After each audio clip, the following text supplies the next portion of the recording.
guys, it's Lasha and welcome back to my channel. For this video, I would like to share with you my labor and delivery experience. So here is my birth story.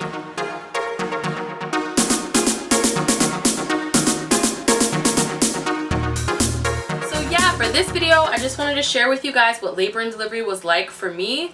It didn't go as I expected it to go, but my son made it here safe and sound. That's all that matters. But I want to dive right into it because I got a lot of things that I want to talk with you guys about. So the weekend before I went into labor, I already started to see the signs in my body that I was preparing for labor. As I said in the third trimester video, my body began to expand and get ready to position itself for baby to come. Baby was upside down, ready to come out when it's time, and my mucus plug began to start to break down and come out. So the weekend before I went into labor, I noticed that mucusy plug starting to break down and come out, and then on Monday and Tuesday, the week of my labor, I saw the bloody show.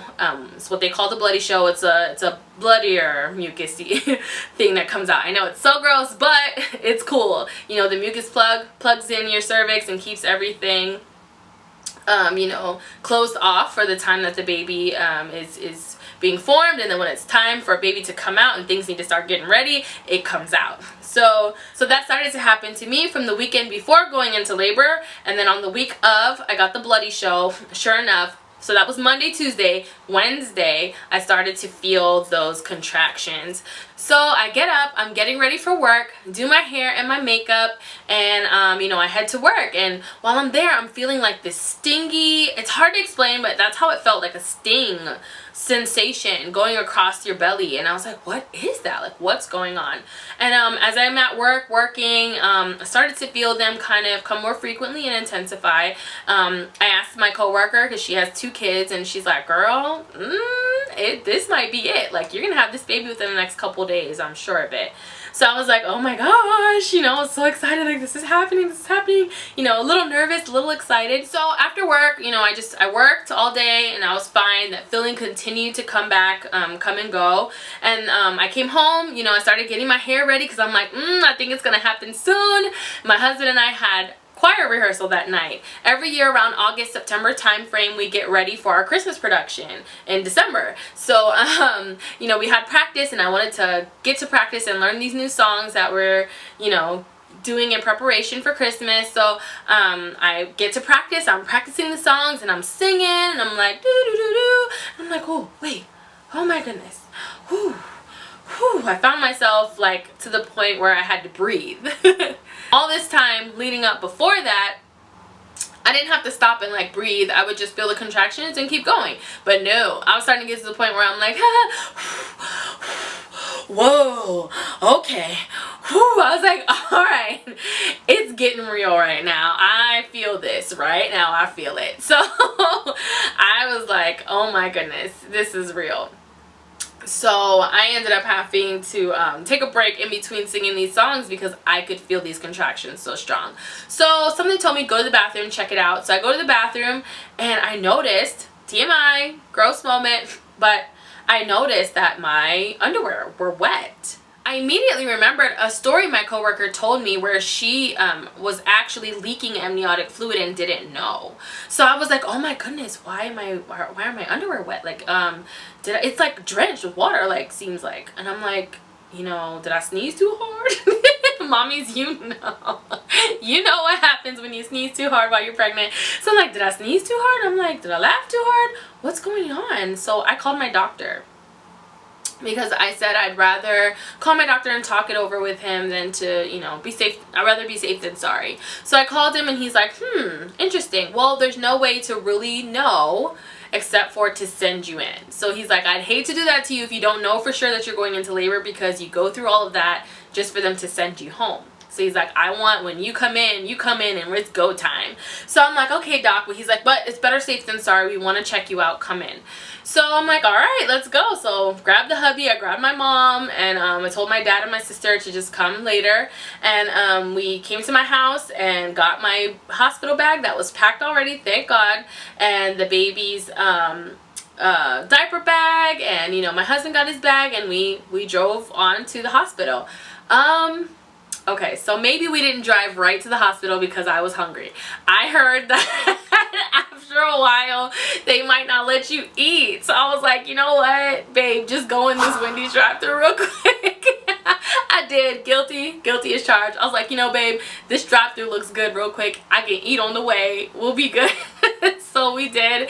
We drove through the drive-thru, and then we went to the hospital. So we get to the hospital. We're a little anxious, nervous, excited, and we get there. We're in the waiting room, and they bring me in, and they start checking to see if it's indeed amniotic fluid that's leaking, because if it is, that means my bag's leaking. We need to go into labor. So at first they were like, I don't know, and they did this like test, and it's almost like a pap test, except for the prongs like are bigger and suckier.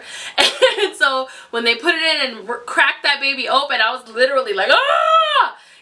Everything is more sensitive when you're pregnant. So a pap test or someone going in there and opening everything up to take a look, it hurts. And they're like, I'm so sorry, we have to look, we need to see like if this is really amniotic fluid, and we're gonna have to get in there and like get a swab of the fluid and make sure that what's leaking is amniotic fluid. So I'm like, okay, all right. So I had to endure that painful experience, but they checked, and then they had someone else come and check my fluid, and they were measuring that some of my fluid was indeed missing. So they explained to me that they had to take the swab and put it on a slate, and however it dried, I guess amniotic fluid dries in a pattern differently from other fluids. So they knew if it dried in this pattern that it was amniotic fluid. So we were waiting back to get the results, and they came back and said, you do have amniotic fluid leaking from your body. So mind you, while I'm waiting for them to figure out if the amniotic fluid is drying in the pattern or whatever, I can hear other people coming in, and this woman is coming in screaming, and she's like, I've been in labor for a few hours already.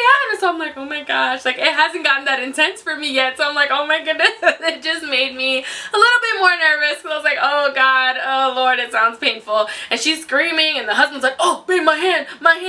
It was a little funny, but I was like, oh my goodness, it's a lot. So I was like, whoo, Lord help me, because here we go. I have a feeling we're going into labor tonight. So it was about 8:30, I want to say, 8:30, 9 o'clock, and they're trying to figure it out, and sure enough, they come in and they're like, you in fact have amniotic fluid leaking from your body. It's time to admit you. Let's do this. You're about to have your baby. And I was like, when she said that, it just like, oh my God, like it just hit me. I was just like, for real? Like, wow, I'm gonna have my baby. Like, oh my gosh, look to my husband like, babe, we're gonna have our baby. Like, he's coming.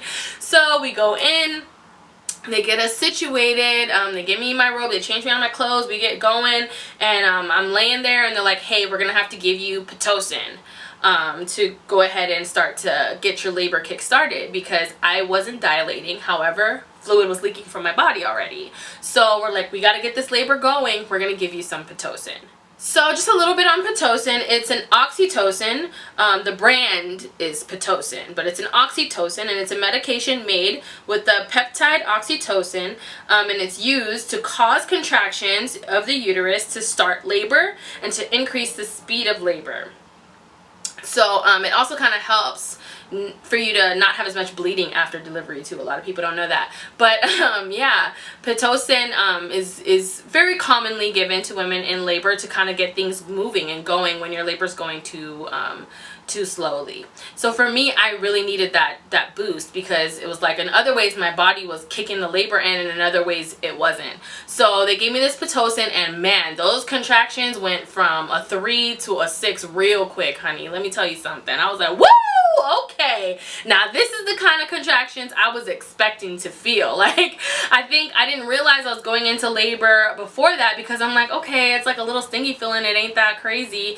On TV, it looks like, the woman is just out of control, like can't handle, it's just out of this world, like the contractions are just so crazy. So that's what I was expecting right out of the gate running, but it progressed to that. And the Pitocin is like in levels, and they keep upping the level every so hours, or every so, I forget the time you know, in between that they take it to the next level. But she came in and like, okay, we're gonna go up to this level, okay, we're gonna go up to this level, and it's just like, oh my goodness, oh my goodness, oh my goodness. It was so painful. And so so yeah, they tried to get me to sit on the bouncy ball. Ladies, listen to me right now. If they get you to sit on that bouncy ball, sit on the ball. I didn't really sit on the ball as long as I should have. But all of my friends who sat on the ball, they dilated very well. Their labor continued to go along really well. But I sat on the ball for a little bit and I was like, nah. I wish I had educated myself on the ball, like, and how helpful it is to your labor. Like, they didn't explain it to me. They just were kind of like, you can sit on the ball if you want. And I was just like sitting there like, or I could lay down on that bed. I am kind of tired. It's getting late. It's like 1 o'clock in the morning. I'm like, I'll lay down in the bed. I wish I would have just stayed on the ball because my dilation would have gotten so much further than it did. So hours later, I want to say it was like 6 to 8 hours later, let me tell you something. Those contractions increased and I only got to like 4 centimeters of dilation. I was like, oh my goodness. They came to check me and I was definitely hoping they would say 6, 7, 8. They're like 4. I was like, oh my God. I was just like, Lord, you know what it is? Because it's such a long period of time. It's like the contractions are painful, but it's just consistent pain. It's so long, like it keeps coming and keeps coming, and then they up the Pitocin, and it just seems like there's shorter time between when they happen, and they're happening for longer periods of time, and they're stronger, and it's just like, oh my goodness, it's so painful. And it's so funny because actually a couple hours into the Pitocin, it started to like, it squeezed so hard that first time she really took it up a notch that the rest of my water in my bag just came gushing out. Like, it was just crazy. And I was like, I think my like water broke. And they're like, your water already broke? That's why you're leaking? I'm like, no. I mean, like, it broke. Like, it's broke. And they were like, what? And they came and lifted up the sheets like, okay, so we're gonna have you stand up. We're gonna clean this up. And I was like, sorry. But yeah, it just whoosh, and I was like, oh my gosh. And it was right in the middle of a contraction, so it was just, oh my goodness, intense. So the nurse comes in to check on me, and I'm just like, at this point I'm exhausted. It's exhausting to feel so much intense pain so often with such short breaks in between for hours, you guys, hours. Like, oh my God. I have a friend, her labor was like few hours long, like, you know, so it's like, boom, done. And I was like, you go, girl. I was praying for that same thing, but no, man, mine was long, and it's starting to get extra trying to do all this.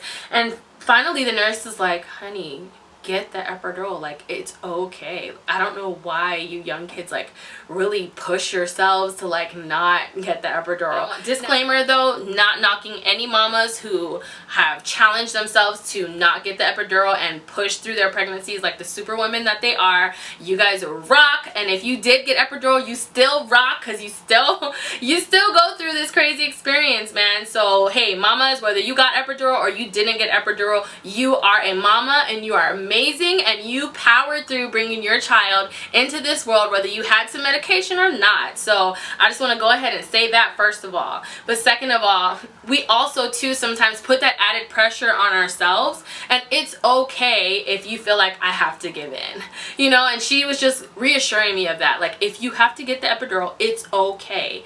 It is, I promise you that it is safe. You guys will be okay.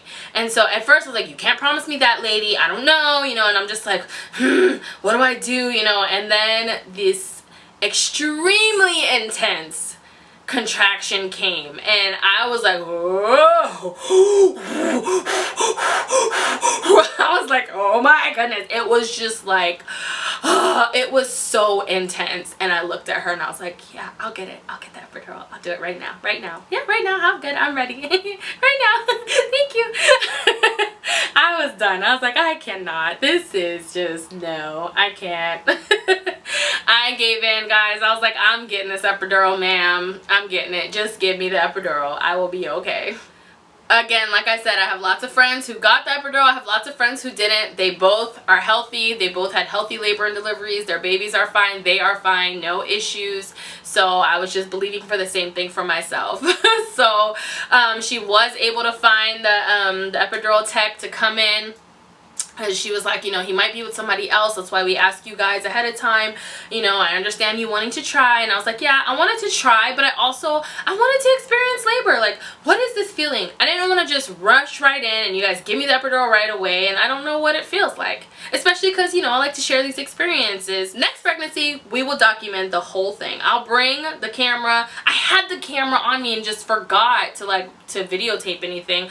But I'll do more documentation now that I know what it's like and I know what to expect and I know like when we should be recording, when we probably shouldn't be recording. So yeah, the next pregnancy, you guys, which will be soon, maybe in the next year or so, I will document a lot more of it for you guys. So I just want my baby to get a little bit bigger before bringing in another child. I might even extend it a little bit. Anyway, that's not here nor there. We'll see. But yeah, I was like, called the epidural guy. They found him. He came in, and they sent everybody out of the room. And I was like, but my husband, I want my husband to stay. They're like, no, honey, he can't stay. And I was like, why is that? Get this, y'all. So many husbands have passed out from watching their wives receive the epidural that they no longer allow them to be in the room when you're receiving the epidural. I was like, oh my goodness. That makes me feel a lot better about getting this epidural right now. And they try not to show you the needle because they say if you see it, you'll never do it again. The thing that was trippy for me was the anesthesiologist, he did not warn me. He just was talking to me and he's like, yeah, so and he started to poke and I was like, and I was like, oh my gosh, was that? And he's like, I'm gonna need you to stay still. And I'm like, I'm gonna need you to give me a warning. I'm gonna need you to let me know you're about to poke me. And he's like, well, no worries, this is just to numb it, so you'll be fine. So I'm like, okay. So he gave me something to numb, and then they have you hunch over. Let me grab a pillow so I can show you. So they give you a pillow and you have to sit on the bed and you have to hunch yourself all the way over, like really crunch, like you're doing a crunch. And I mean, your back has to be fully like hunched. Like they kept telling me, hunch more. And I'm like, hunch more? First of all, there's a whole baby inside of me. Second of all, ladies, let me tell you something. You're having contractions while they're doing this. Me personally, I'm having intense contractions that are short, you know, distance between each other because I waited so long to get the epidural. So I'm like, oh my gosh. So they're like, hunch even more. I'm like, it's kind of hard to when I'm fully pregnant, fully having contractions. So you're literally just like, oh my god. And then, you know, if you breathe really hard while you're like that, like your back moves. They're like, don't move. You're like, I'm sorry. It was so crazy. I was just like, oh my goodness, this is so much right now. Like, wow. And just so you know, all the people that told you getting the epidural doesn't hurt, you can't feel anything. I felt it. I felt the poke. I felt, yeah, it wasn't comfortable. No, it wasn't comfortable. It kind of hurt getting the epidural, in my opinion. I don't know. I don't know what kind of numbing they're doing for y'all, but my numbing wasn't that much numbing. It hurt. But I knew that, hey, pretty soon I'm going to get this epidural in my system and I'll actually be able to rest. It's a lot. Your body is working so hard to prepare for delivery, you know? So it's just, it's exhausting, okay? You are so done. Like, so I couldn't wait to get this epidural and finally rest and sleep. I had it in my mind that, hey, I didn't want to get the epidural at first, but I'm getting it because I wanted to be ready to push baby out when it was time for him to come out. I wanted to be able to be up and ready with my strength, and you know, I just wanted to be in the moment and be there and not just be done with exhaustion because I was trying to not get an epidural. You know, for me, when my doctor sat down and talked with me about my birth plan, he let me know like, hey, what is your birth plan? What do you want to do? I let him know my plan is to bring a healthy baby into this world, period. Nothing's set in stone. But here is what I would like to do. I would like to not get an epidural. I would like to not have a C-section. I would like to not tear north, south, east, and west when I push the baby through my vagina. I had all these things that I would like to happen, but if they didn't happen, you know, or the things I didn't want to happen, if they did, it's okay. It's not going to be the end of the world. I just want my baby to get here safe and sound. Whatever means necessary, let's get my baby here safe and sound. Period. So my doctor was like, cool, we have that understanding. And I'm like, yes. And he's like, no, Lasha, look at me. Do we have that understanding? Because you saying all this to me now, but if something happens and I need to give you a C-section, or if something happens and I have to use the prongs to pull them out, or we have to use the vacuum to pull them out, are you going to be okay with that? We have to do whatever is necessary to bring the baby into the world safely, right? Are you going to be okay? Because a lot of people say, oh yeah, doc, and in the moment they freak out. So I'm like, no, I totally get that, and I probably will freak out. But you know what? I will remember we had this conversation, and I told you, whatever means necessary to bring this baby into this world safely, that's what I signed up for. So I went into it with my birth plan not being so like, this has to be like this. So that's what I want to encourage you to do. Make your birth plan. State what you want. There's nothing wrong with that. State the way you want things to go and pray that that's what's going to happen. But if it doesn't, be open to just flowing with however it goes. Because at the end of the day, if you have your healthy, beautiful baby in your arms when it's all said and done, that's really all that matters. Everything that happens before that won't even matter, I promise you. The moment you look into that baby's eyes, however he got here, whether it was C-section or vaginal, or whether you had a tear, or whether they had to vacuum, or whatever they had to do to help you deliver this baby, will so be whatever, because you'll be looking at just your beautiful, beautiful child. So yeah, that's how it was for me as far as picking my birth plan. So after I got the epidural, I was trying to just spend some time resting now that the pain is easing. I was so exhausted from what I was feeling, but it started to give me the shakes. Like I had the shakes really bad. The jitters, I felt really jittery. It is a side effect of getting the epidural. It's normal, so they say. So I was just like, okay, all right. Well, I just kept praying and sleeping. My husband was praying for me. My dad and my sister, my mom were all there. So yeah, I was just waiting, and I was resting for a little bit, and all of a sudden I start feeling this weird feeling like pressure, like there's a pressure and a combustion that wants to happen inside of me. And I'm like, what is that? And I'm like, don't tell me. I think I can still feel these contractions, just not like that really intensified feeling. I still feel the pressure. Like I can still feel a little bit of the pain of the pressure as well. So I was like, oh my goodness, don't tell me that I have all this epidural in me and I can still feel it. I said, maybe it's wearing off. They gave me a little clicker, you know, because it's connected through the little back catheter thing, and I can just administer myself some more. So I pressed the button, I'm pressing the button, and I'm like, I still feel it. What's going on? So I tell the nurse, like, hey, can you come here? She's like, yeah. I'm like, am I having a contraction right now? She goes, yeah. How'd you know? I think I can still feel it. She's like, what? I was like, yeah. She goes, well, press the button. So I pressed the button. She checked on me in 20 minutes, and she's like, how you doing? I said, am I having a contraction right now? She goes, yeah. I go, yeah. I can still feel it. And she's like, you pressed the button? I'm like, twice. She goes, whoa, okay, don't press it again. And I was like, okay. And she's like, well, honey, unfortunately, I think you're one of those. And I'm like, one of those what? I think you're one of those women the epidural kind of just takes the edge off. You can still kind of feel it. So I'm like, great. I was like, oh my goodness. But it wasn't so bad that I couldn't rest. So I rested a little bit, but I could still kind of feel the pressure of the contraction. So I was like, oh boy, man.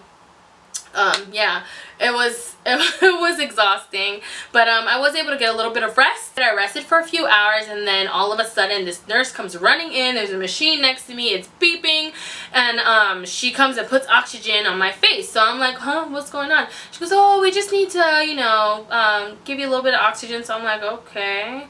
And then so she took it off and everything was fine and no beeping was going on. Maybe 45 minutes go by, and then she comes back in again and she puts the oxygen on me, except for she comes in and two other people come in. So I'm like, what's going on here? And So I'm standing there just like, okay. She continues to put the oxygen over my face, and she told me, just breathe in, baby needs some oxygen. I'm like, oh, baby needs a, hold up now. First time you came in here, you said I just need some oxygen. Baby need oxygen. When I tell you, that mask, like, I got you, baby.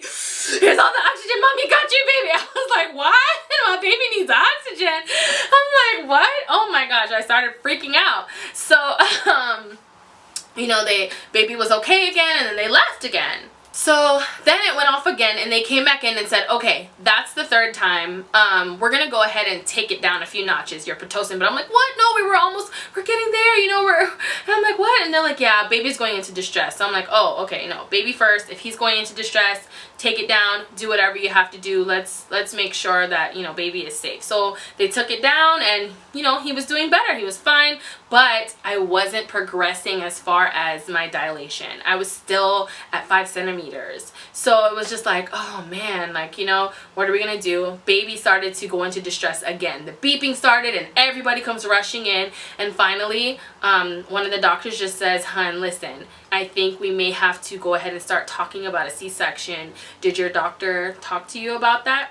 A lot of people wonder how it works as far as your doctor being there. So I'm going to take a second to explain that. Your doctor gets paged, and they keep him informed, but he's not there until it's really close to go time, really. So at this time, there's another doctor. She's there kind of just talking me through it and keeping my doctor informed. So at this point, they call my doctor and let him know, hey, the baby's going into distress. C-section looks like we may have to take that route. So they told her, go ahead and talk to her about it. Let her know per our conversation previously, and I'll head over there. So she let me know, you know, it's looking like we're going to have the C-section. And I'm not going to lie to y'all, I kind of got scared, and I started crying. I got scared, and I was like, oh my gosh. Only because I had a few friends who had really bad experiences with C-section. Their recovery was just... it was a lot, you know. One of my friends got an infection, and she was just pretty much bedridden the first few weeks of having a baby, and it just, you know, I was like, oh no, God, like I don't want that recovery. Like, I want to have a good recovery where I can, you know, do all I need to do for my baby when he's here. And just the risk, you know, there's some risk with having a C-section. It's a major surgery. So I was just like, Lord, you know, oh my goodness, in my heart, I was just like, God, whatever you gotta do. But I just, in my emotions, I was like, oh my goodness. When you're exhausted, your emotions and everything are all over the place. So I just was like, oh my goodness, what, a C-section? So my husband's like, babe, it'll be okay. My dad was like, babe, it's gonna be okay. My mom was asking a lot of questions. I'm so thankful for that, because I wasn't quite sure what was really going on, like, you know, why we needed to have a C-section so quickly, what was happening to the baby exactly. Like, I just want to know what exactly is happening to the baby right now. But yeah, I just was like, all right, we got to do this. If this is the safest way to bring baby into the world, then hey, let's do it. My best friend, she had a C-section, and she had some complications with her C-section, but she called me and was like, hey girl, you got this, God's got you, you're covered, everything's gonna be okay, like, get excited, you're about to meet your baby. Like, girl, don't even let the fear of, like, you know, what happened to other people scare you. Girl, God's got you, everything's gonna be okay, you're gonna be fine, just do whatever you gotta do, because your son, he's waiting for you, you know, you're gonna have your son. And I was just like, girl, you're so right, oh my gosh, okay, I love you. She prayed over me. I'm so thankful for my best friend, and my family. My husband prayed over me, my dad prayed over me, and I was just like, let's do this, you know what, whatever we gotta do. Well, finally the doctor comes out and says it. Well, we're concerned because he actually, this last time, he kind of flatlined. He came back really fast, but and I'm like, he what? That's all you had to say, honey? If you would have walked in the room and said, your son's flatlining, we're going to have to do a C-section, I would have been like, wheel me out right now, boo. Y'all should have wheeled me out the first time it happened. Like, once I knew, I get that they didn't want to scare me, but once I knew what was happening, oh, let's do this. Like, yeah, whatever we got to do. No, my goal is to bring a healthy baby into this world. So now I want to talk to you guys about the C-section portion. So we've decided that the best thing to do would be to have a C-section to bring baby into the world safely, because he was in a lot of distress trying to get into the birth canal, and the pressure from the intensified contractions due to the Pitocin, it was too much for for him. He went into distress, and he even started to flatline a couple times, which is so scary. So once I found that out, there's no need to have a discussion about what we're gonna do at all. Let's do this right now. Initially they said, we'll give you some more time, baby looks like he's doing okay now. They just took me completely off the Pitocin and just said, we'll let your body, you know, do the rest. And my body was moving, just not fast enough, and I said, let's just do it. Let's go now. Let's not even waste any more time talking or thinking about it. Something's wrong with my baby, get him out. So they began to prep for surgery. My doctor made it there, and he came in, hey Lash, you know, I'm sorry, I know this isn't what you wanted, but at that time I'd already collected myself and just, you know, this is what's most important, especially now that I know something's wrong with my child. Like, all that shallow stuff out the window. Like, I don't care now, let's get this baby into this world. My husband went to go get prepped for surgery. They prepped me for surgery, and they start wheeling me in, so I'm there, and I'm just laying there. They have you lay there with your arms outstretched, so I'm just laying there like, wow.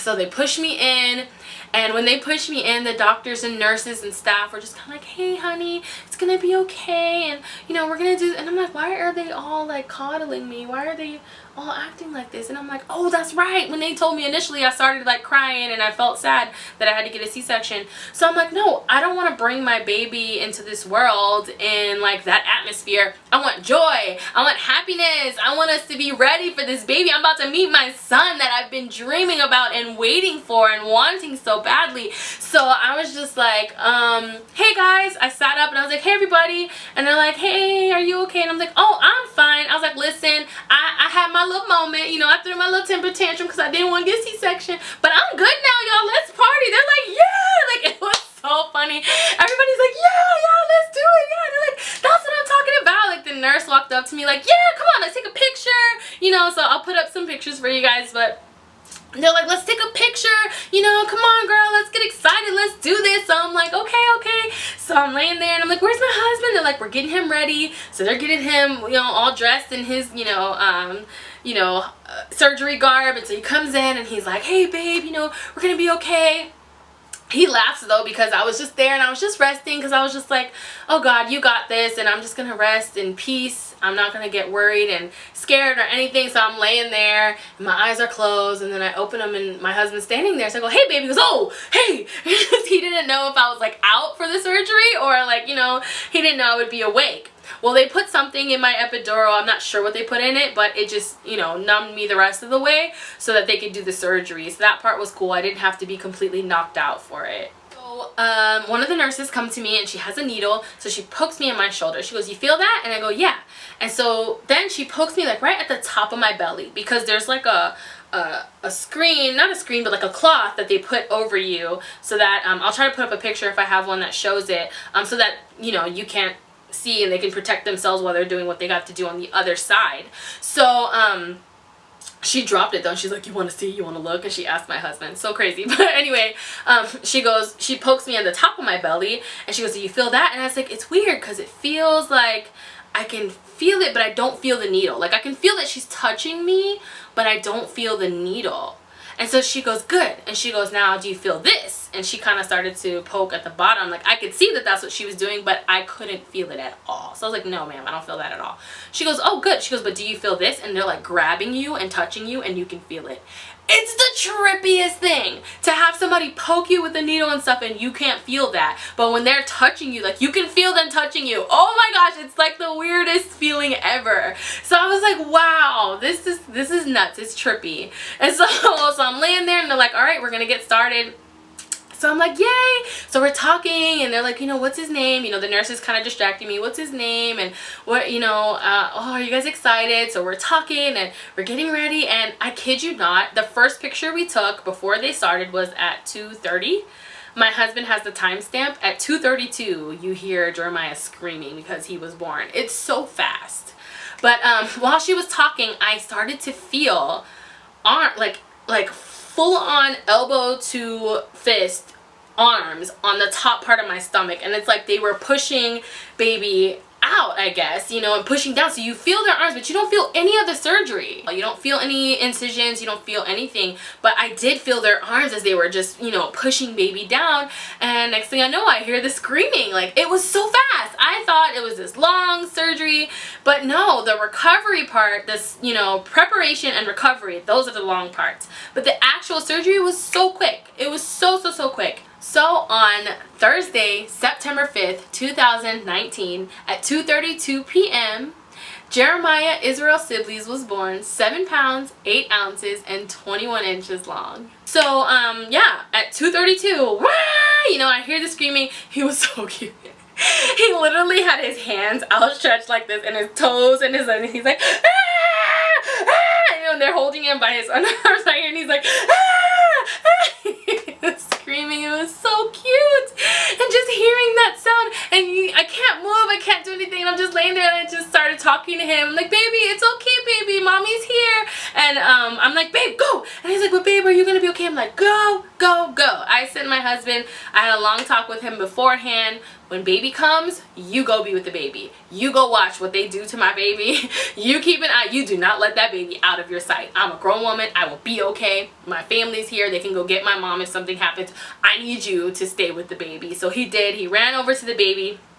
How they do it is there's a big group of people that are there for you, but there's a big group of people that are there for baby. So that when baby comes out, the pediatric center and all of their team, they go at it, you know, with weighing baby, you know, checking out baby, make sure he's okay, making sure everything is where it needs to be and doing what it needs to be doing. So it's amazing to see it all happening, and watching all of these people, you know, all the people it takes to bring babies into this world. Man, I commend you guys.